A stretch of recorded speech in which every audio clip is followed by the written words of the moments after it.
Afternoon po mga kababayan ng Sir, this is Jam, the Filipino channel. Ang inyong pong lingkod. So today is July 2, 2026. At tayo ngayon ay papunta dito yan sa may Walter Mart North EDSA. Back entrance pala to sa may Tangay Street, Veterans Village, Project 7, Quezon City. At dadalhin po natin sa may grass residences sa may Nueva Vizcaya, Santo Cristo, Bago Bantay, Quezon City po yan. Okay, magbabalik po tayo mamaya konti po pag nakuha na po natin sila. Disclaimer lamang po ang content po natin ni kalsada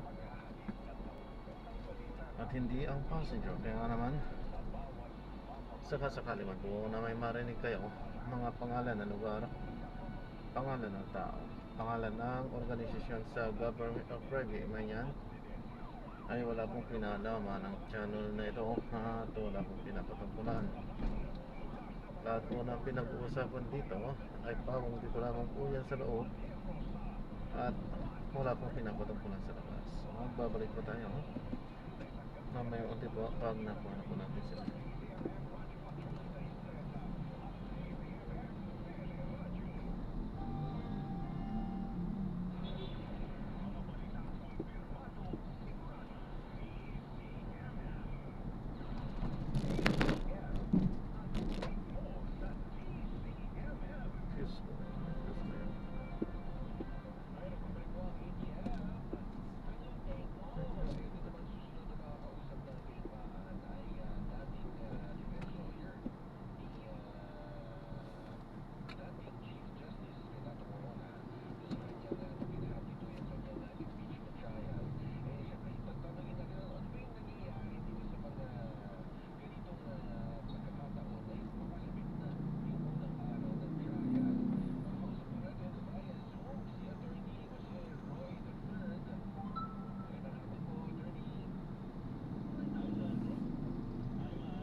May upuan.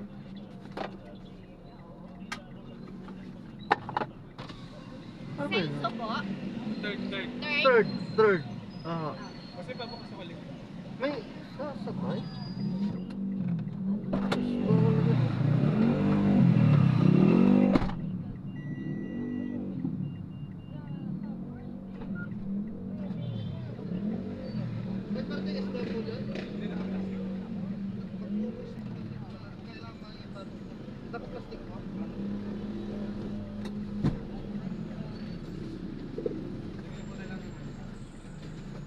Yung quad ko.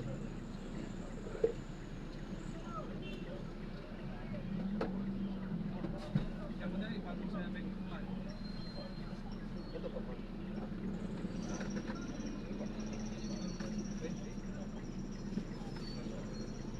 Yung isda lang.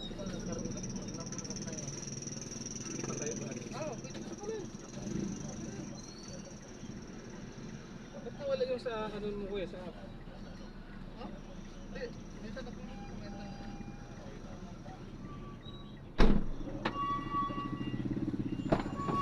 Ay, salamat. Okay, thank you.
Importante talaga, ebidensya.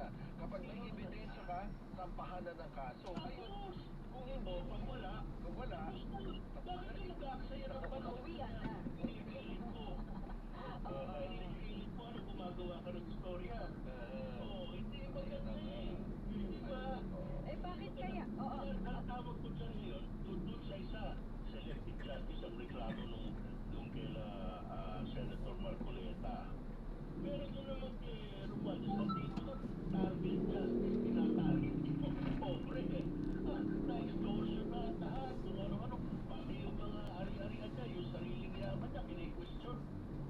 Nako,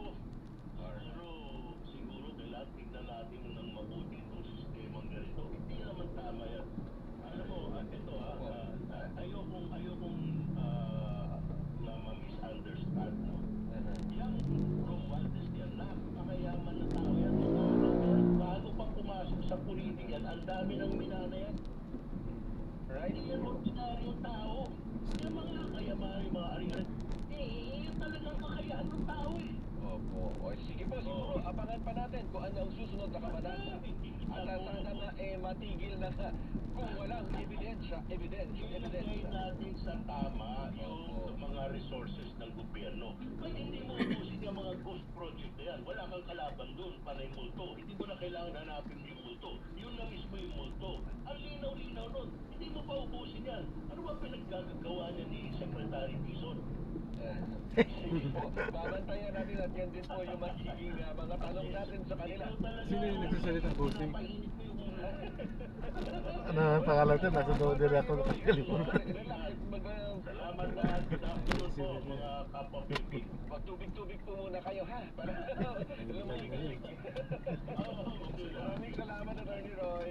Si Atty. Roy nga. Yan po si Apa? Apa? Dati po medical lawyer ng Okay po, thank you po. Diba? Nandun na siya ba sa kanyang Attorney sariling Roy. impeachment trial. Ay, teka lang, magbigay lang tayo ng paalala para po dun sa mga kapamilya nating merong pinagdaraan ng emotional o mental challenges. Maaari po kayong tumawag sa numero ng National Mental Health Crisis o NCMH hotline na 1553 o 1800-1888 1553 para sa Luzon Wild na toll-free landline. O kaya naman, maaaring tumawag sa 0917-899-8727 para sa Globe at Touch Mobile subscribers at 0919-057-1553 para naman sa Smart subscribers. Ay, paano partner? Susunod na sa radyo at digital TV ang Arangkada Balita kasama sina Nina Corpus at Jack Batallones.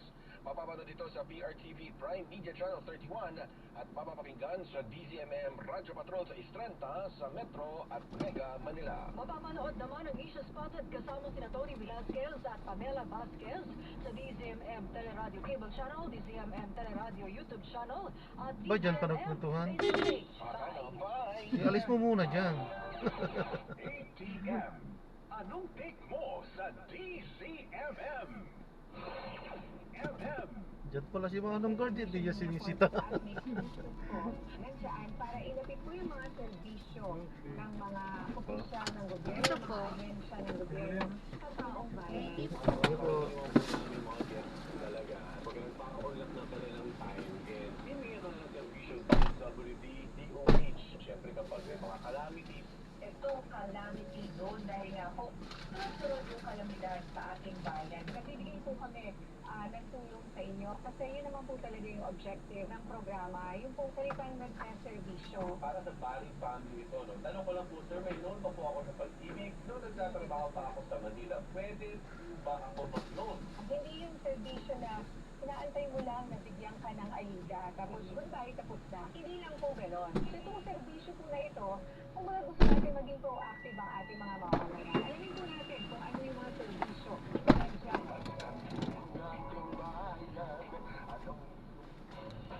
Pagdating sa panonood, may ka-vibes ang bawat Pilipino. PRTV Prime Media. Channel 31 sa Mega Manila, Davao at Zamboanga at sa mga channels na ito sa Baguio. Ayan, so, na-drop na natin sila. Maraming salamat po sa panonood. Hanggang sa muli po, ingat. God bless. Paano po, samantala tayo ay gagawa ng ibang video sa ating susunod na mission. Paano po?